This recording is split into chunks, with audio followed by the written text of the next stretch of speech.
पहली बार दो भाषाओं में डील को ड्राफ्ट किया गया था। ये जो पेपर जिस पर इन दोनों नेताओं ने हस्ताक्षर किए, ये दो भाषाओं में ड्राफ्ट किया गया। अंग्रेजी और फारसी में डील की कॉपी तैयार की गई जिस पर दोनों ने हस्ताक्षर किए। दोनों भाषाओं में दोनों नेताओं ने डील पर साइन किया। अंग्रेजी अमेरिका की भाषा है, मुख्य भाषा है, और फारसी ईरान की है। इस वजह से दोनों भाषाओं में इस एमओयू के पेपर को ड्राफ्ट किया गया।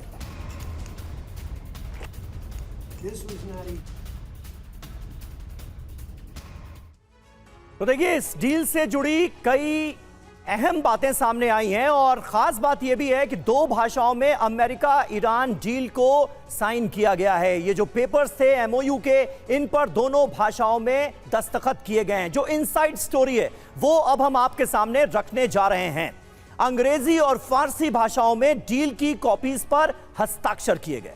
ईरान ने दो भाषाओं में डील तैयार करने पर जोर दिया था, यानी यहां पर भी कहीं ना कहीं ईरान की बात को तवज्जो दी गई, माना गया। ईरान को डर था कि इंग्लिश के अनुवाद पर विवाद संभव है, दोनों पक्ष अपने हिसाब से मतलब निकाल सकते थे। अब यह गुंजाइश खत्म कर दी गई है। अंग्रेजी और फारसी दोनों भाषाओं में होने से कोई विवाद नहीं होगा।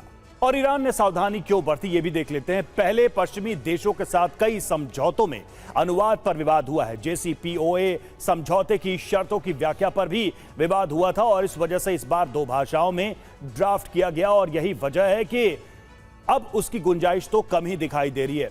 संजय मेस्टन सर, सवाल मेरा बहुत ही सिंपल है, क्या ये जो MOU है ये कोई बेट तो नहीं है?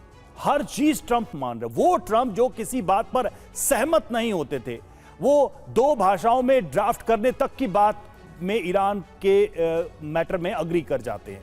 वो पैसा भी देंगे ईरान को, वो हॉर्मूज पर नियंत्रण भी ईरान का जारी रखेंगे, यूरेनियम का उपयोग भी ईरान करता रहेगा। और तो और आप देखिए, लेबनान को लेकर भी वो नेतन्याहू को अब उल्टा कोस रहे हैं। ऐसा क्या चल रहा है कि भाई अचानक से ट्रंप सारी बातें मान रहे हैं? कहीं ये शिकार करने की तैयारी तो नहीं है?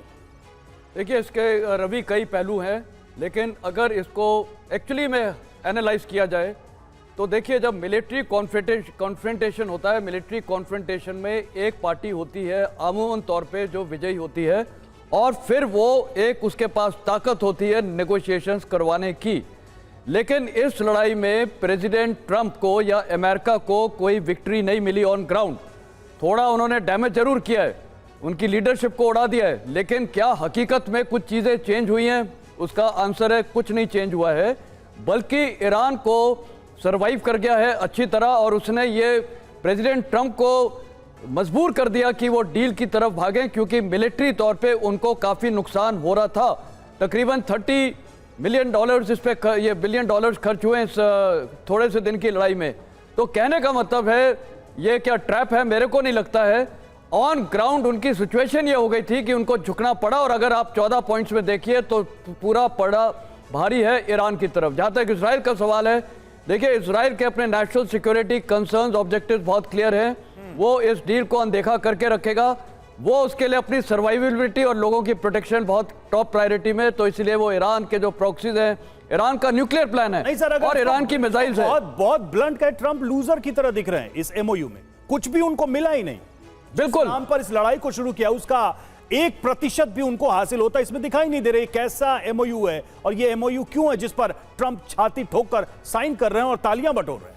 बिल्कुल। आप अब एक और चीज देखिए, यही प्रेसिडेंट ट्रंप ने तकरीबन 3 हफ्ते पहले बोला था कि जितने भी ये अरब देश हैं शामिल पाकिस्तान, वो अब्राहम अकॉर्ड को साइन करेंगे।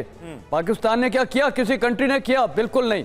कहने का मतलब है, और ये इजराइल इसे लेकर अच्छा खासा नाराज भी नजर आ रहा है कि अब्राहम अकॉर्ड पर साइन भी नहीं हुए, इजराइल की बातों को कोई तवज्जो भी नहीं दी गई, बल्कि अब इजराइल को और ज्यादा खरी खोटी सुनाते हुए नजर आ रहे हैं डोनाल्ड ट्रंप। और कई जगहों पर तो ईरान के नेतृत्व की तारीफ भी कर डाली उन्होंने।